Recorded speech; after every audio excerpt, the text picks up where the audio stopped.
Great. Thank you, thank you.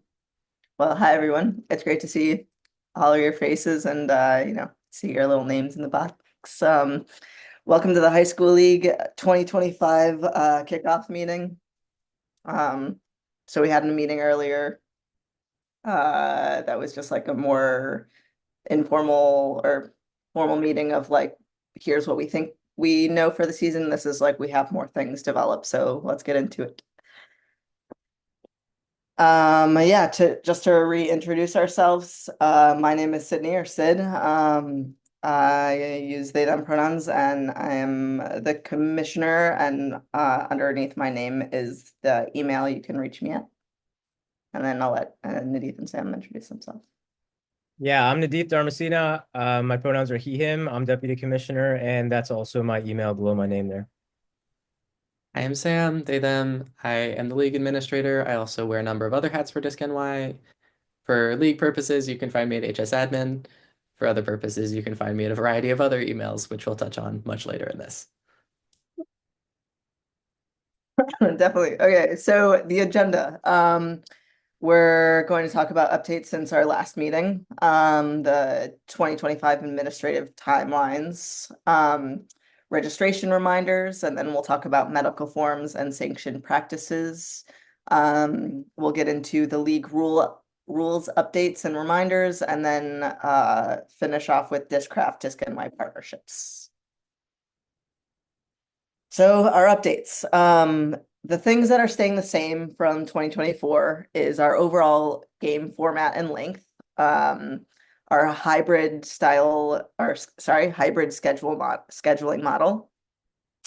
Our score reporting process and our loose uniform guidelines. Um, and the things that are changing this year are yes, our score reporting is staying the same, but our spirit score reporting is changing. We're shifting from a 20-point model with 5 categories to a 12-point model with 3. And we're staying in line with USAU practices there. They've changed this new model for college and club. Also, there is some shifting between Club A and Club B. Some teams are moving around, so that's shifting this year because we want to maintain a schedule balance. Um, Yeah. and yeah, Right there, we're currently at 11 and 9. There's one more team I have to talk to, and I will send y'all an email tonight of just someone we'd want to move up into A so that we have 10 and 10 for schedule balance and so that folks aren't spread too thin. thank you. So also staying the same as last year is the number of teams that qualify for playoffs, excuse me. Um, Potential expansion to 6 or 8 teams did not ultimately have enough support. The playoff tournament format, we're going to get, I believe we're talking about this later on that the playoff tournament on Sunday, May 12th. And having a minimum spirit score to be is required to qualify for playoffs, and the season and format length, season format and length is staying the same. Things that are also changing, the amount of games that we're going to allow per week. We're going to allow up to 3 games across the board, without the stipulation that the third must be on the weekend. Um, this our free agent policy. We'll have more details later on, and the practice field booking. There's a new system through DiscNY's site to book practice fields, and I think we'll be getting into that later. Right, Sam, or we want to talk about that Yeah, now? so I just want to touch on that now. That's Yeah, something yeah. that we expect to roll out in the next week or two. But we're able to build this into DiscNY so that it's not a spreadsheet that we're tagging folks and waiting a while for responses on as permits roll in and we know what we're using for games. Other stuff is going to be put up on there, and we already have stuff on there for winter practices. So if teams are looking to do that on DiscNY's permits, you can essentially click a few buttons on your DiscNY account and book a field, no questions asked. That again, rolling out fairly soon, but it's functionality that we're able to add this year. We may look at that as part of our rescheduling process for games. We may not. That is still the part that's TBD. Thank you. Okay, so now to get into our timelines. January 1st has passed, so registration is open. And we want to stress that registration will close on February 12th. We have about half of you all registered on through DiscNY and less than 25% of you on USAU. So we want to just like bump that registration process. Yeah, so February 12th, keep that date in mind. February 19th is when we'll start any remaining initial invoices will go out to teams via email. And March 3rd is when we want the full team rosters due. And then that's how we'll adjust the invoices. March 7th, those final invoices will go out, and the USAU medical forms will be due on Google Drive. So March 7th is, yeah, another really important date to get those medical forms in. And that all leads up to March 10th, the beginning of our regular season. Okay, and now, yeah, our scheduling timeline and deadlines. Okay, so March 12th has passed. Our scheduling preferences form is out there for you all. That again on February 12th, just as the previous timeline showed, that's when registration closes. That's also when we want our scheduling preferences form to be filled out by. Because on February 17th, we're going to have drafted schedules sent out to you all, so that following that, we can schedule meetings with each division, one per division. And those dates were emailed out to you all. So we have those dates, but they're not in front of me right now. And February 18th, or sorry, 27th is when we'll have those finalized schedules sent out to teams and posted on UC. And again, March 10th, when our season starts. So the season overview, same as last year. We'll have a 9-week season. We'll have our kickoff tournaments on March 29th and 30th, and our playoff tournament. So that is different. It's the 12th, not the. That's a typo. My apologies. No, it's okay. It's okay. But yeah, that will be a reminder we'll send out in an email. So let's see. The Club A, B, and Interscholastic divisions will play a round robin, where the GX division will play a double round robin. We're going to have, like I had said earlier, a change from last season to this season is that we're going to allow 3 games per week. No, doesn't matter about the weekend. And the playoff tournament versus the playoff single games is still to be determined. That's another typo that I did not. Yeah, okay. Okay. But yeah, the other thing there is we're holding dates beyond that May 12th date in backup, just in case we have the same situation as last year with weather, or if the teams that qualify are completely unable to play on that day. Ideally, we're trying to run that and see if it can work this year. And then the thing with the kickoff, we initially expected it to be the 23rd. Parks asked us to push it back a week to align with the new spring season start. They readjusted when that is, when grass fields open. Whether that is the 29th or 30th is currently up in the air. I'm talking with Ryan Delaney, our programs coordinator, and Steve, who is still helping us out with some field permit stuff about that, either this week or next week, to confirm what that date will be so we can launch.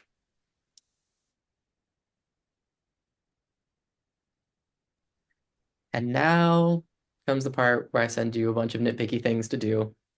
And I'm going to be nice about it until I start chasing you down by email. And I promise you, you don't want it. So registration is open, like Sid said. Just as last year, the fees are the same for the league. If you are the only team from your school or the first team from your school, your dues for the league are $300 as a team.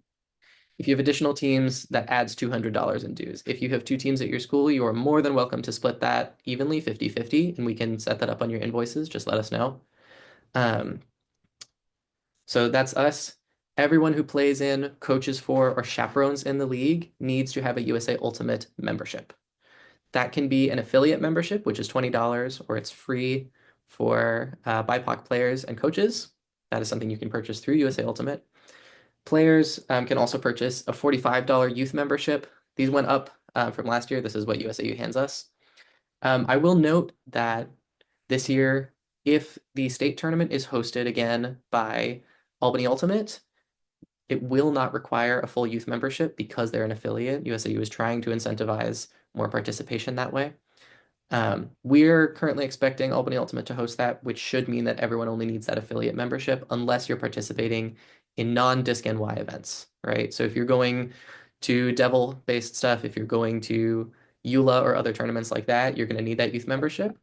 Our understanding currently is for the state tournament, you will only need the affiliate membership. This is every player on your team. They cannot play without it. Sam, can I add something to that as well? Because this is just a question that has come up. So we expect that the states will be part of that affiliate. And in the chance that it's not, you can upgrade your USAU without paying again. So that $20 goes towards the 45.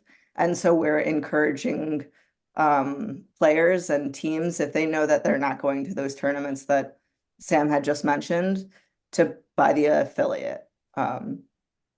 Yeah. Registration fees, 3 ways to pay, which is by card. You can do that directly in your registration. There is processing fees there that apply. You can pay by PayPal, and that's something we will send you an invoice for because there are, once again, processing fees. If you'd like to avoid your processing fees, you can pay by check. If checks are hard because your school business office does not like to cut checks, these are the options that we currently have. If you need an invoice or a W-9, we will provide those for you. I apologize to the teams that have been waiting for those. Anyone who is submitted for an invoice should now have it in their inbox. When you register, we will check in on how you pay, plan to pay. This is the one that we have to, unfortunately, get nitpicky about, and it's medical forms. USAU requires us to collect these on top of the USAU liability waiver, on top of any school's medical forms. You as coaches need to collect these and then submit them. You will get a shared folder that you can drop them into. At the end of the season, we're required to remove them from our records. We do not hold on to them past that May 11th or May 12th or whatever it may end up being if there's weather date. But anyone under 18 needs to submit these. It's an insurance requirement, and it's just to keep everyone, including y'all as coaches, safe. If you have questions about it, if you would prefer to be the one that's holding them instead of DiscNY, we can make that a reality. But it is something we have to abide by because we're a USA Ultimate Sanctioned League and because our insurance comes directly through them. If you'd like sanctioned practices, if you want your practices that are on your fields or on DiscNY's fields to be covered by DiscNY's insurance, we can do that for you. There's a separate registration process because we have to have that just logged on who's participating in which events. It's the same USA Ultimate registration process. There's no fees for this. It's just something that we can add you to our insurance coverage. If you're interested in that, you can register for the event. And please just contact HS League so that we know you're in there and we can keep track of your registration status. I believe that's all that I have for right now. So I'm going to kick it to Nadith for a bit for some rules stuff. All right, so now we're going to get into rules, like Sam said. Let's go to the next slide. Okay, so the High School League 2025 rules have been published. You can find them at this link. The key updates for this year are that there's a new spirit scoring system, which we reviewed in December, but we'll go over again. A clarified tiebreak and forfeit rules around games. Left unplayed, non-school participants policy, which we have fully fleshed out since December. And if you have any questions about these policies and rules, then don't hesitate to contact this email. So here's some standard rules of play. I think all of you are pretty aware of these at this point, but we'll go over them just for comprehensive, rules purposes. For the standard game length, our score cap is 15. We have a soft cap of 90 minutes and a hard cap of 105 minutes. Halftime cap of 45 minutes with a 10-minute half. In situations where you had to play a shortened game, our score cap is 13. Soft cap is 75 minutes, hard cap of 90 minutes, with a halftime cap of 40 minutes and a 7-minute half. So just a bit shorter, just to fit into some smaller time slots that we might have for permits and whatever other else. We also have the captain's clause alteration policy. So this is an agreement to adjust rules for competitive fairness, for example.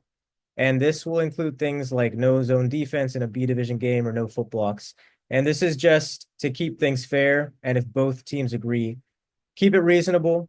Don't ask for anything crazy.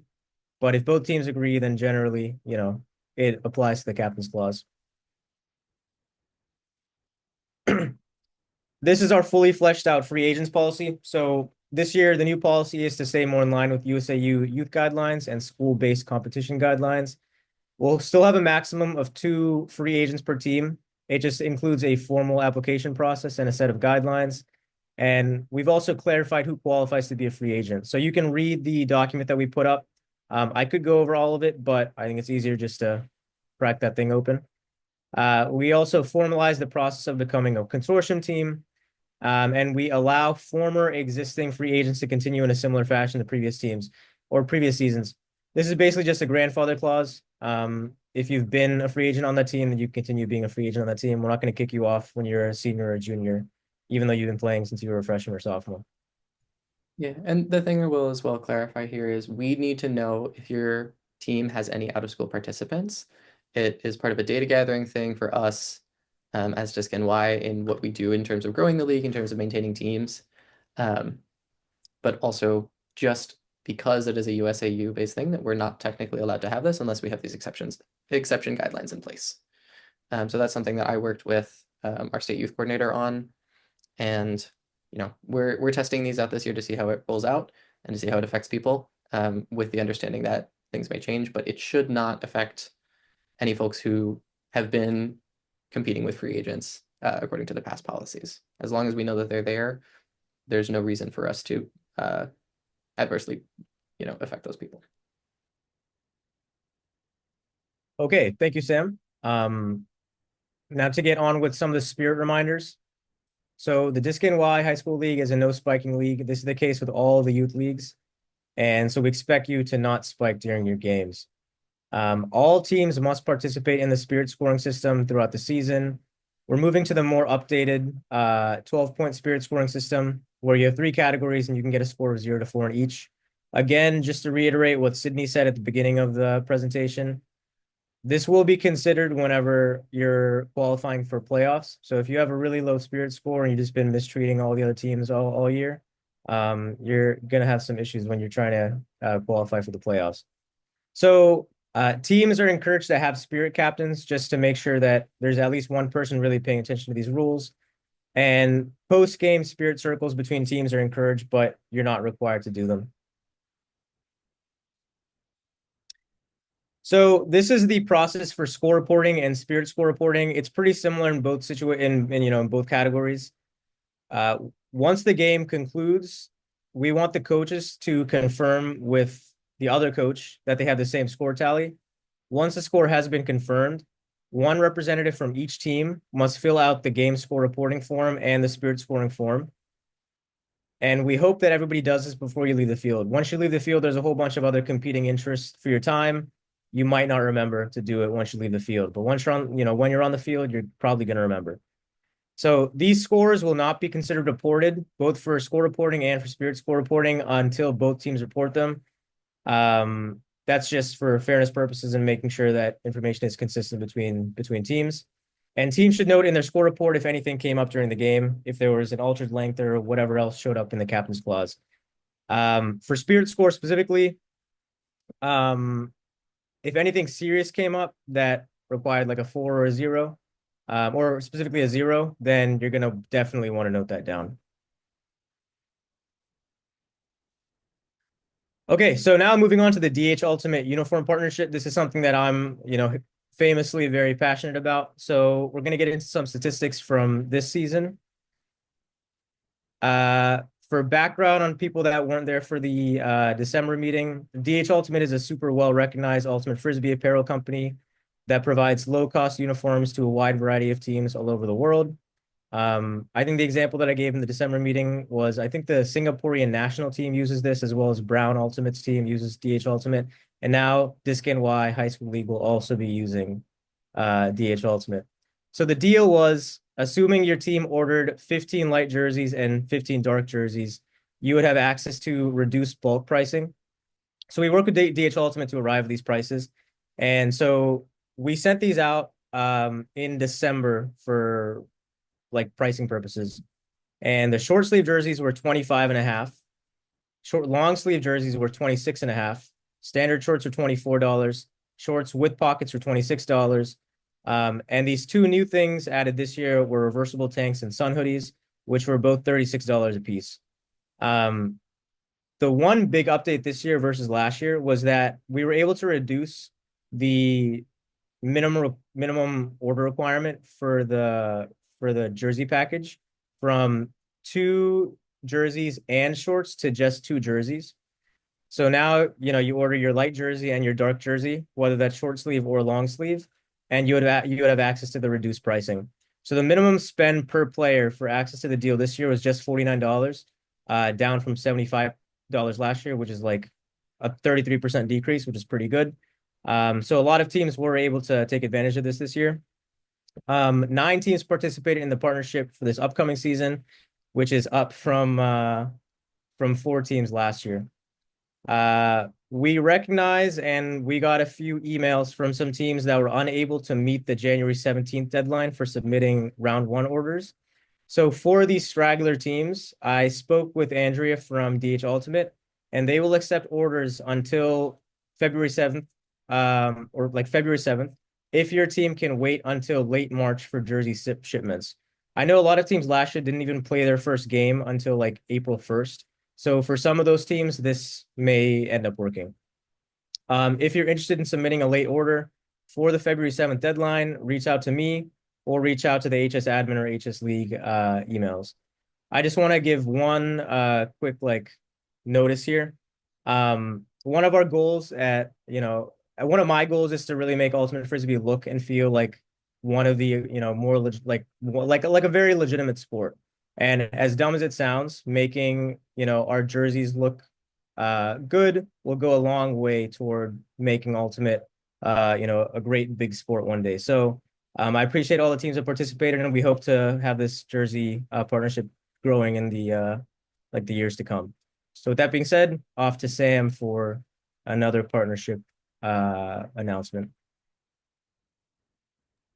I've just covered annotations and don't know how to get rid of them. My apologies. The other one that we have plugged, and at least one team has already reached out to us about, is DiscNY's partnership with Discraft.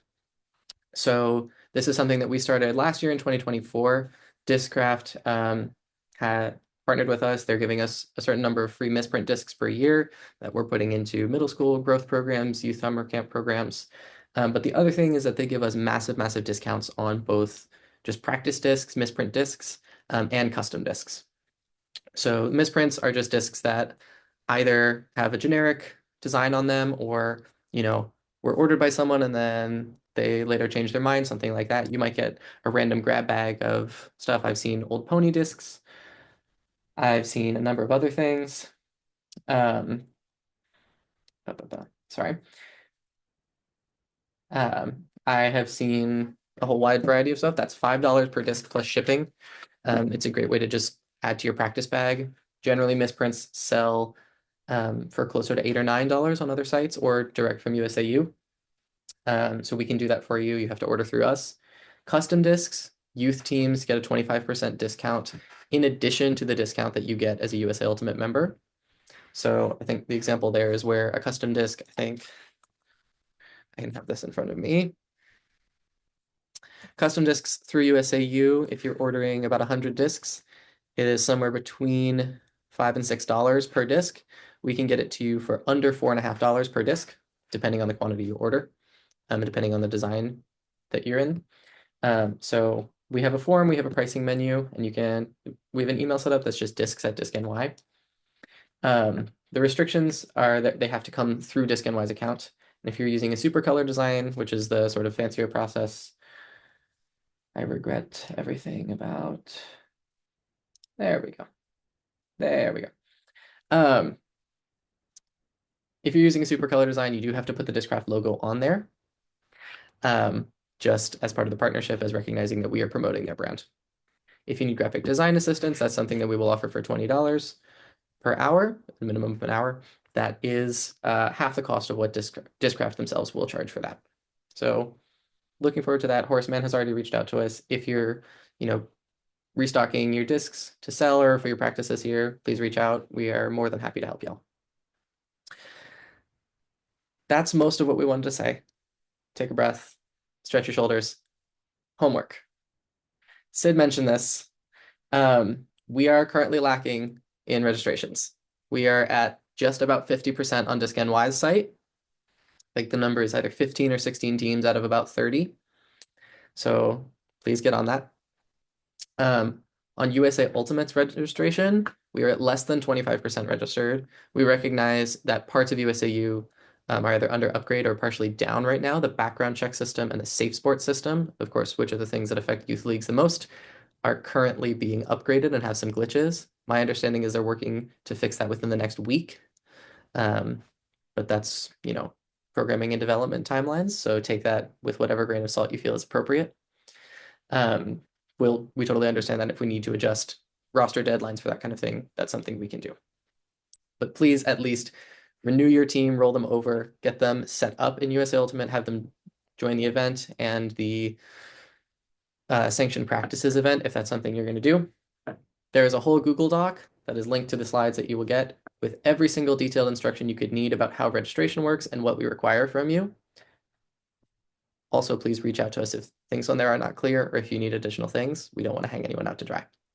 The other big thing is the scheduling preferences form, and I'm going to have a QR code up from that in a minute so you can scan it and start it right now. We need that so that Nadith can go through and schedule teams as best as possible. This is that hybrid scheduling model we started with last year to try and take weight off of y'all as coaches and leaders. But we cannot do that unless we have the data from you of when you are available. We understand that things change, but please try to give us your best outlook. The next meetings you're going to have with us are those scheduling meetings where we talk about what we're able to schedule and what we still need to iron out. If you're the interscholastic division, that is February 19th. Club GX, the 24th, Club B, the 25th, and Club A, the 26th. All of these are February. All of these are on Zoom at 7:30. We're setting these now. We understand that some folks might not be able to make it. If that's the case, please reach out to us if you know that now. And if, for example, if the entire Club GX division is unable to make it, we can try and change that date so that we still stay within our timelines. Breathe. I'm going to let you all absorb that. QR code on the left here is the DiscNY Slack space. Highly encourage coaches and captains to join that. We have a high school league channel in there, which makes our communication easier. We try to post things on the DiscNY Instagram accounts. We will try to get things in email as often as possible, but we know that Slack is sometimes easier for folks or sometimes harder for folks, so we have that as an option. QR code on the right is that scheduling form. So if you want to take a peek at it, please go ahead and scan it. It won't go away. I'm going to leave it there for 30 seconds. It'll also be in the slides when I send them out. We're going to hit Q&A in just a second. There are a couple other youth programs that I want to mention. 5 more seconds to look at this. 3, 2, 1, moving on. Sam, can I pause you real quick? Go right ahead. Yeah, just on those QR codes. How are we with getting everyone's contact information? Because that was another thing yeah. There are, as far as I'm aware, 6 teams from last year who have not yet provided us contact information. So that's just another thing to add to our homework list. We have the scheduling preferences, we have registration, and we also need contacts. Of those teams, only one is on this call, so I'm not going to single them out right now. So Other youth programs. This is why I say I have many emails. DiscNY runs a program called Try You, which is Third Rail Youth Ultimate. This is our YCC programming. It's a team that attends the youth club championships over the summer. Over the winter, we are running winter clinics. All of you as coaches have information on who is eligible to participate in those. Registration is still open, and we would love to get especially more GX players out there. But these are a series of 7 clinics on Sunday afternoons with some of the best guest coaches that we were able to offer. These are club and pro players from New York who are coming to assist us in these. They've been going fantastically so far, and we had a bunch of folks come out in the snow last week. But that's that. For the actual summer season, our tryouts are in March and April this year. It'll probably be 2 weekends in each of those months to spread it out more because we know teams are busy during that time. We would love to see as many people as possible there, both for growing the community and also just for having as many people as possible to form these teams from. We expect that we're going to run, a practice per week once the teams are formed in late April through May, and then practices ramp up in June to 3 per week. That will in theory be on a Monday, Wednesday, Saturday schedule. These are things you can tell your team. We will bother them as well. So it's not just on y'all, but we attend either 2 to 3 tournaments, depending if we're able to schedule that first warm-up tournament, and it culminates in the youth club championships. You'll hear a lot more about this, but please promote this to your players. It's a fantastic opportunity to play with the people they usually play against and to get better at Ultimate through the summer. Other opportunities, we're running a youth summer league this year. This is not what we've run in the past couple of years, where it is a clinic-based learning league. This is something that is more similar to DiscNY's adult leagues model. We're currently looking at either Tuesday or Thursdays. The most likely is Thursday afternoons. If you're interested in coaching for that, please reach out and we will get you set up. We're waiting on a couple permit confirmations, but we have that Thursday afternoon to fall back on. But we're looking to form a few teams to play 5v5 for a few weeks over the summer. Again, great opportunity to build community and get better at Ultimate. The other one is that we're relaunching youth summer camps. This is something we started right before the pandemic, and then obviously some stuff got in the way. But we are looking for a camp director to help us run those. We're looking for some adult and college and high school age counselors. So if you have people on your teams who you think would be good at that, or people who you think would be good at that, please have them reach out to us. This is a compensated position. It's going to be 2 weeks in August, aiming at middle school age players with less experience. This is part of our push to get into more middle school programs. We had a District 20, we had a district in Brooklyn, District 20 pickup Ultimate this year as a pilot. They had 2 teams that played each other 5 times. They already have, I believe, a half dozen more teams bought in for next year. So we're growing. They're growing pains, but we would love to have you and the kids you coach involved in them. Breathe again. Q&A.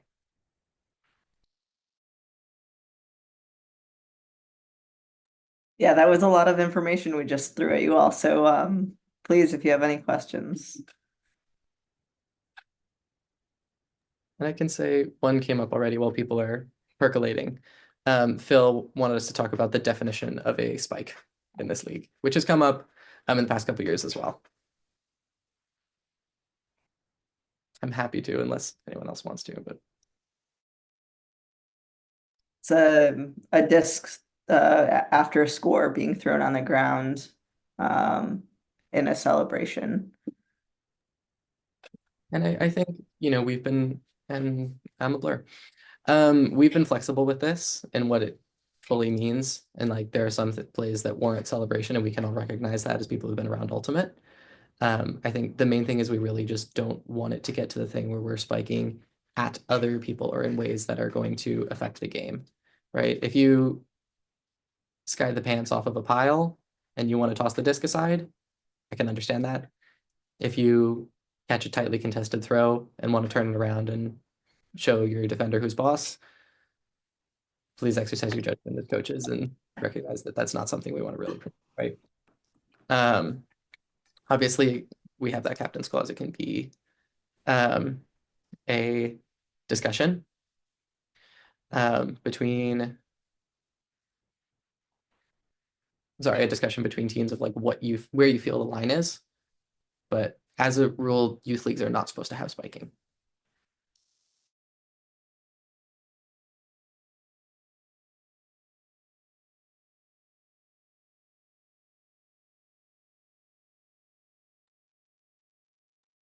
and this is added to encourage friendly play and friendly like competition. Um, so yeah.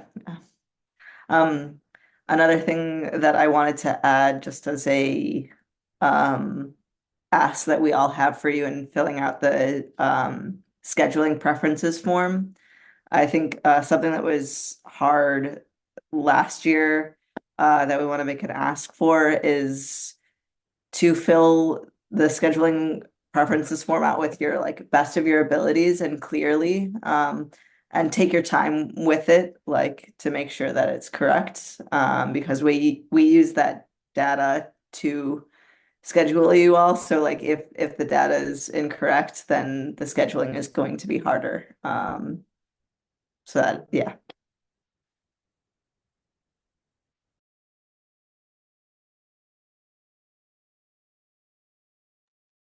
Yeah, Mark, go ahead. Hey, thanks for a very good, well thoughtful and thorough presentation. Appreciate it as always. Um, I have a few questions. Uh, yeah, if you had free agents last year, they're coming back. Do they need to reapply this year? If you had free agents last year, we need to know who they are. So if you give us a list of who's competing with y'all, that's what we need from y'all. If you have pre-existing free agents, if you're adding free agents to your team, they need to go through the process outlined in that exceptions policy.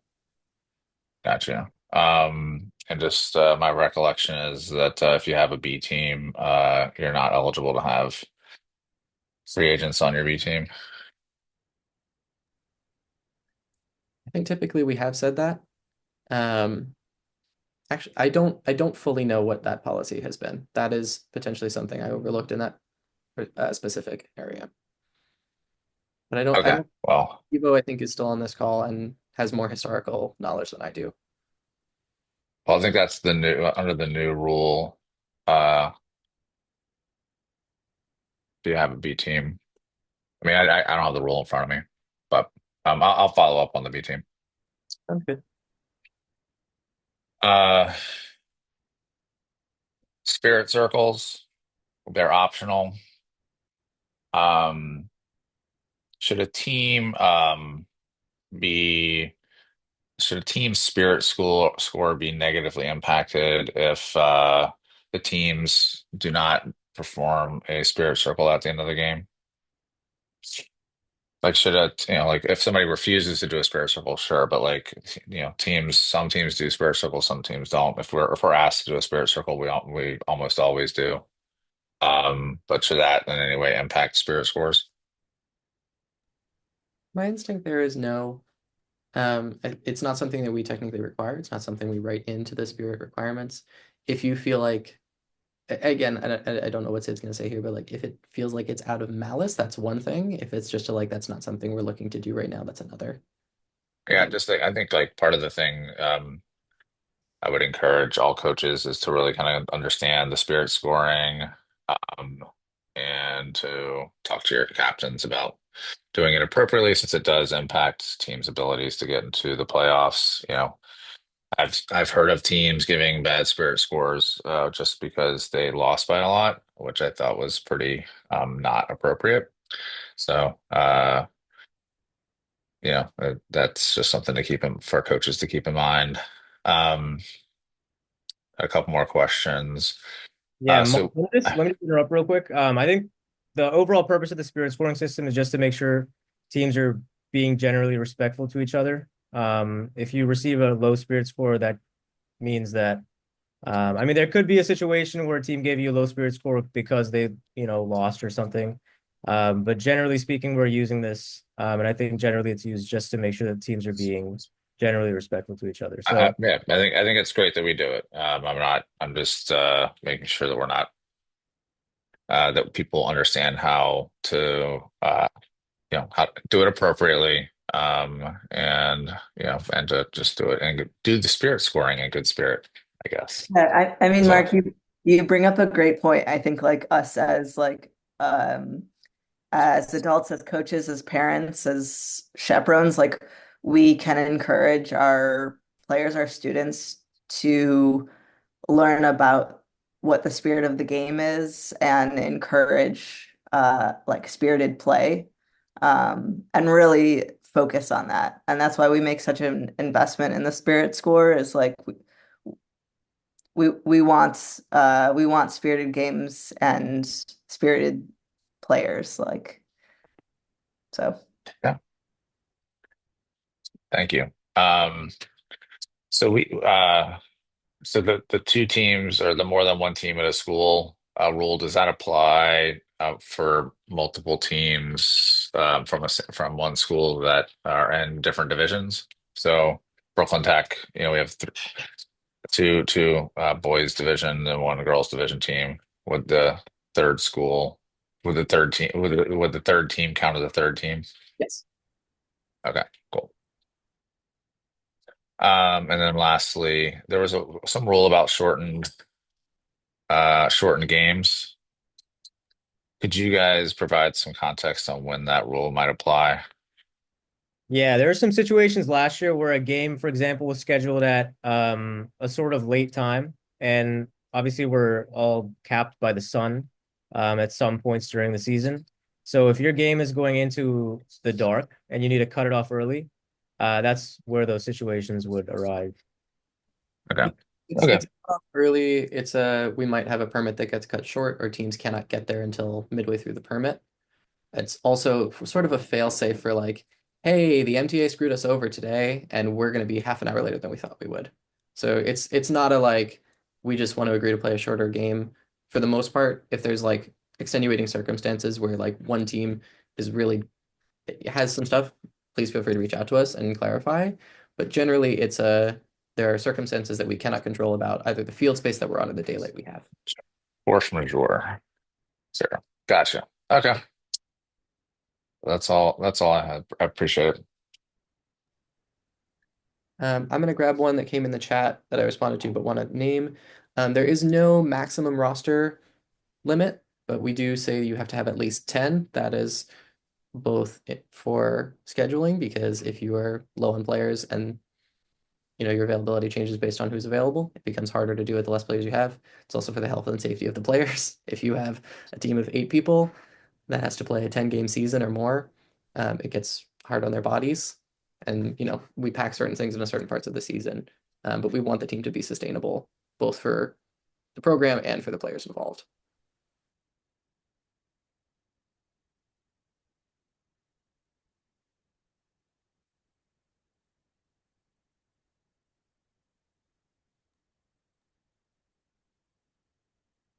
Any more questions related to scheduling, rules, jerseys, partnerships, anything?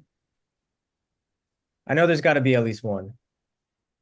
Hey guys, it's Devo. I think what Mark was referring to with the B team in terms of free agents, and I'm looking at the rules.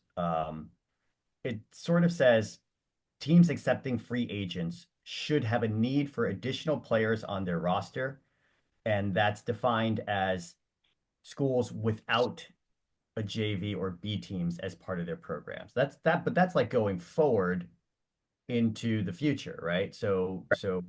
But what does that mean long term? So if a school has a B team, once these grandfathered free agents are done with their high school careers, does this mean they would no longer be able to accept a free agent to their program going forward?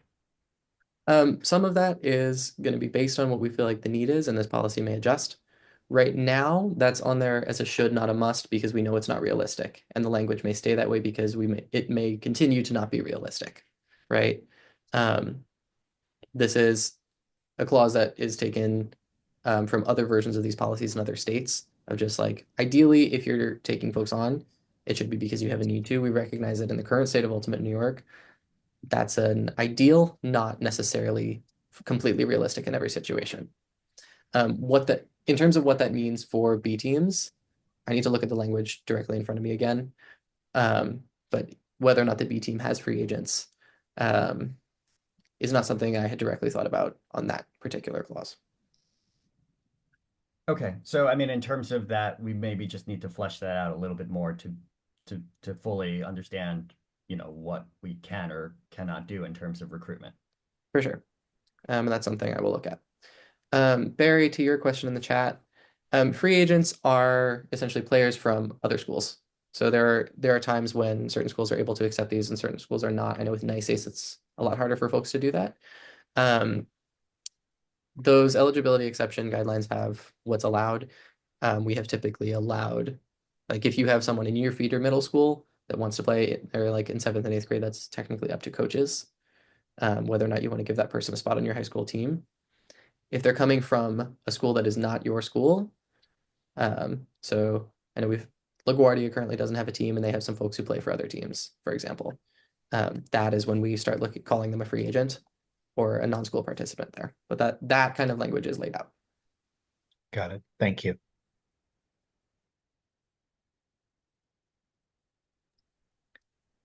Cool. Well, while folks are percolating on final questions, we're planning at the end of the season to be more in contact with teams in the May and June part of the year about getting contact information early. We know teams elect captains at the end of the season, and some elect at the beginning of the season. About feedback for the league so that we can have the whole summer to process that and get more active community feedback on rules drafts in the future. We, at the end of last season, disappeared from each other and then disappeared from the league, which we recognize was not the necessary ideal. But we are working that timeline so that the end of the school year, we start building that stuff so that in the fall, we can be more productive as a community in terms of getting stuff out early so that we're not waiting on until necessarily this January meeting to have everything fleshed out. But at the end of the season, be on the lookout for it, along with some of those voting kinds of things for postseason awards.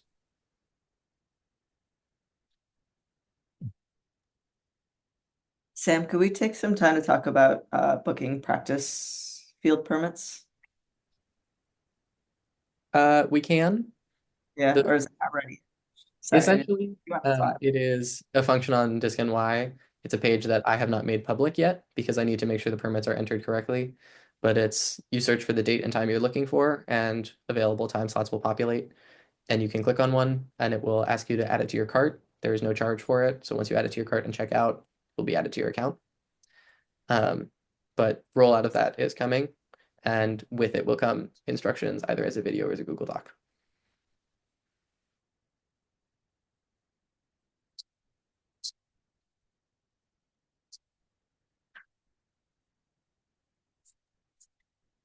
Cool. If folks don't have additional questions, you can feel free to stick around or head out. If a couple people from Hunter could stick around, I have a couple questions for y'all. But other than that, have a great night, everyone. I'm going to stop the recording and we will give you the rest of your 8:30 to 9 o'clock back. Thanks, everyone. Thank you all. Thank you, guys.